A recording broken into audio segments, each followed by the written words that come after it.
वृंदावन में तेरा भजन करूंगा। एक भजन में ब्रह्मानंद जी महाराज कहते हैं,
में संत अवतरित होया करते हैं और हम सब भूली भटकी लोगों को जगाने के लिए आया करते हैं।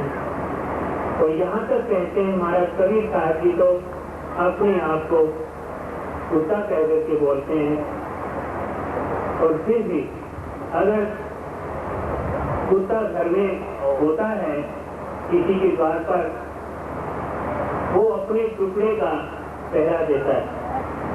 आप लोग देखते होंगे कुत्ता कभी नमक हरामी नहीं होता, थोड़ा सा टुकड़ा भी उसको डालो तो उस टूक का वो बहुत पूरा पहरा देता है। इसलिए थोड़ा सा भी हित अगर हम संत महापुरुषों की ओर डालें तो संत महापुरुष हमारा हमेशा हित चाहते हैं और हित करने के लिए आया करते हैं। कबीर कुत्ता राम का मोदिया मेरा नाम, गले जेवरी प्रेम की जिस कहते हैं। कुत्ता राम का मोदिया मेरा नाम, तो करे तो बाहू और दूर दूर करे तो जाम। कुत्ते को जितना दरकार दो, जितनी बार उसको आप अपमानित कर दो और फिर भी तो कर लोगे ना तो वो आ ही जाता है। तो संत महापुरुष दुनिया की निंदा सुनकर के भी, दुनिया की गलत बातें सुनकर के भी, और यहाँ तक है कितने नाना प्रकार के संत महापुरुषों ने दुख उठाए हैं। पीछे देखो संत महापुरुषों का आप चित्र भी देखते होंगे, चरित्र भी देखते होंगे, महापुरुषों की कहानियां भी, कथा भी सुनते होंगे, उनकी जीवन लीला भी सुनते होंगे कि हम सब के लिए उन महापुरुषों ने कितना कष्ट उठाया। वो आप तो उस इलाही जोत के अंदर ओत प्रोत होते ही हैं, जो धाम के होते हैं, क्योंकि इस संसार से जो जाते हैं वो वापिस नहीं आते। आपने कभी देखे होंगे क्या जो गया है वो आया है? आया है कौन?